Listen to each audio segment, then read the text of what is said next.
ایک بات جو رہ گئی بس وہ کہ بعض لوگ اس طرح باہر ملکوں میں رہتے ہوئے اس طرح بے دھڑک اور بے حساب، کوئی حساب کتاب نہیں، بس خرچ بھیجتے رہتے ہیں. ہمارے شیخ رحمۃ اللہ علیہ فرماتے تھے کہ غیرت میں اعتدال رکھو. بس ختم کرتے ہیں. فرماتے تھے غیرت میں اعتدال رکھو، نہ تو بالکل آزاد چھوڑ دو بیویوں کو اس طرح، نہ تو بالکل آزاد چھوڑ دو، ایسے ہی بہنیں ہیں، ماتحت ہیں، بیٹیاں ہیں، وہاں بھی اس طریقے سے اہتمام کریں. تو بہرحال خاص طور سے فرماتے تھے کہ بیویوں کے معاملے میں غیرت میں اعتدال رکھو، نہ تو بالکل آزاد چھوڑ دو اور نہ شکی بن جاؤ خام خواہ. تو بعض لوگ بالکل آزاد چھوڑ دیتے ہیں اور جب وہ کبھی جناب دماغ گھوم گیا تو شکی بن جاتے، شک کرنا شروع کر دیتے، ہر بات میں شک، ہر بات میں شک. یہ دونوں چیزیں صحیح نہیں ہے. غیرت میں اعتدال رہے، نہ آزاد چھوڑے، نظر بھی رکھے، نظر بھی رکھے. بزرگوں نے فرمایا کہ اولاد کو نوالا تو دو سونے کا، نظر رکھو شیر کی.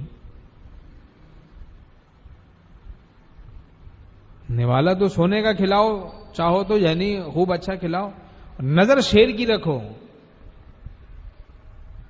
کہ بچوں کو اپنی نظروں سے الگ ہو کے کھیلنے نہیں دے. آدمی شیطان آ جاتا ہے، کوئی تصرف کرتا ہے، برے کھیل میں بری قسم کی باتوں میں مبتلا کرنا شروع کر دیتا ہے، پتہ ہی نہیں چلتا. جب اپنے سامنے کہاں جہاں دیکھے بھائی خاموشی سے الگ تھلگ کھیل رہے ہیں، کہ بھائی نہیں بھائی کھیلو، سامنے آ جاؤ، اپنی نظروں کے سامنے رکھیں. ضروری ہے، یہ مجاہدہ ہے نا.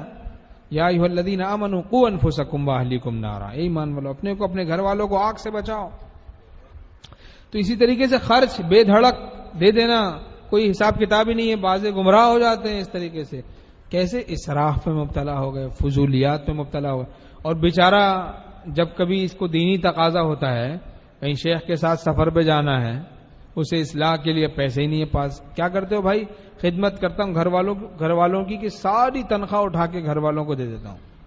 اب نہ اس کے لیے کوئی دین کے راستے میں خرچ کرنے کے لیے بھی پیسے نہیں، اب دینی سفر کے لیے بھی پیسے نہیں. ہمارے شیخ رحمۃ اللہ فرماتے تھے یہ طریقہ صحیح نہیں. ایک حساب سے چلو، ایک حساب سے چلو، خدمت کرو، خوب کرو، والدین کی بھی، سب کی، گھر والوں کی، لیکن ایک حساب کتاب ہو، اپنے پاس بھی رکھو تاکہ اپنی دینی ضرورت بھی پوری کر سکے آدمی. وقت پہ دینی سفر کرنا ہے، اصلاح کے لیے مصلح کے ساتھ جانا ہے تو وہاں بھی خرچ کر سکے جہاں. تو اللہ تعالی ہم سب کو اعتدال نصیب فرمائے، اعتدال نصیب فرمائے. ورنہ پھر ہوتا ہی ہے کہ جب آدمی گھر والوں سے مانگتا ہے تو انہیں شکایت ہو جاتی ہے، وہ کہتے ہیں بھائی بھیک مانگ رہے ہو، یہ کیا طریقہ ہے. اور جب نوکری چھوٹ جاتی ہے تو پھر تو سب سے برا یہی بن جاتا ہے بیچارہ، اسی کی وجہ سے گھر جہنم بنا ہوا ہے. اسی لیے اصلاح کا تعلق کہیں رکھنا چاہیے اپنی اصلاح کے لیے. اللہ تعالی ہم سب کی کامل اصلاح فرمائے.